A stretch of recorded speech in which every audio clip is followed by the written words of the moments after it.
পাঠিয়ে দিন। কি?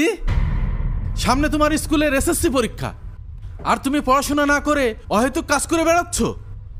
আব্বু, আমি ক্লাস 1 থেকে 10 পর্যন্ত পড়ে এসেও এখনো কোরআন শরীফ পড়তে পারি না। আব্বু, তুমি জানো না কোরআন শরীফ পড়া তো প্রত্যেকটা মুসলমানের জন্য ফরজ। চুপ বেয়াদব, আমার মুখে মুখে তর্ক করো। তুমি কি আমাকে ফরজ কাজ শেখাও? আমি তো সারাদিনে মাত্র 1 ঘন্টা কোরআন শরীফ পড়তে যাই না আব্বু? তোর মাথায় এসব কে ঢোকায় আমার বুঝে আসে না। তোর বকুল চাচার ছেলে রায়হান 24 ঘন্টা পড়াশোনা করে, আর তুই যদি প্রতিদিন 1 ঘন্টা কোরআন শরীফ পড়তে যাস তাহলে তুই পিছিয়ে যাবি। আর সামনে তোর এসএসসি পরীক্ষা, তুই তো A+ পাবি না।